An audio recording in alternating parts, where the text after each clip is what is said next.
देश के कई राज्यों में अनोखे तरह से मनाया जाता है दशहरा सेलिब्रेशन। देखने विदेशों से आते हैं सैलानी। देश और दुनिया में दशहरे का त्योहार पूरे धूमधाम से मनाया जा रहा है। इस त्योहार को पूरे भारत में अलग अलग तरीके से मनाया जाता है। देश की कई जगहों पर दशहरे के त्योहार को हर्षोल्लास और भव्यता के साथ सेलिब्रेट किया जाता है। वहीं विजयादशमी की जश्न में शामिल होने के लिए लाखों की संख्या में सैलानी एक जगह से दूसरी जगह जाते हैं और दशहरे के इस पावन पर्व को मनाते हैं।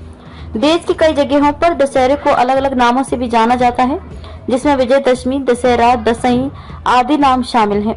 दशहरा हर साल नवरात्रि के अंत में मनाया जाता है। देश की इन बहुचर्चित जगहों दशहरे का त्योहार कैसे मनाते हैं, आइए जानते हैं। छत्तीसगढ़ के बस्तर जिले का दशहरा देश ही नहीं बल्कि पूरी दुनिया में प्रसिद्ध है। बस्तर में ये पर्व जिस अंदाज में मनाया जाता है वह न केवल अनूठा है बल्कि दुनिया में सबसे ज्यादा दिनों तक मनाया जाने वाला पर्व भी बन जाता है। यहाँ आमतौर पर यह पर्व 75 दिनों का होता है, लेकिन इस बार यह पर्व 107 दिन तक मनाया जाएगा। मालूम हो कि इस बार बस्तर दशहरा की शुरुआत पाट यात्रा रस्म के साथ 17 जुलाई से हुई। वहीं रथ निर्माण का काम 27 सितंबर से डेरी गड़ाई रस्म के साथ शुरू हुआ, जबकि दशहरे की शुरुआत 14 अक्टूबर को काछन गादी रस्म के साथ हुई। इस दिन काछन गुड़ी देवी की विशेष पूजा की जाती है।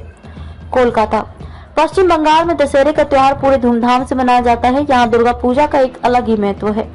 नवरात्रि के दिनों में बंगाल के अलग अलग जगहों पर पूजा पंडाल भव्यता के साथ बनाया जाता है। हालांकि पश्चिम बंगाल की राजधानी कोलकाता में इसको बड़े पैमाने पर धूमधाम से मनाया जाता है।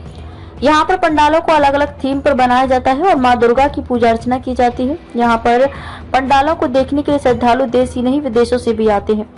पश्चिम बंगाल में दशहरा का अंतिम दिन सिंदूर खेला का बहुत ही पुरानी परंपरा रही है, जिसमें महिलाएं एक दूसरे को सिंदूर लगाती हैं और मिठाई खिलाती हैं। माँ की विदाई की खुशी में सिंदूर खेला मनाया जाता है। महाआरती के बाद विवाहित महिलाएं देवी के माथे और पैरों पर सिंदूर लगाती हैं, फिर एक दूसरे को सिंदूर लगाने की परंपरा है।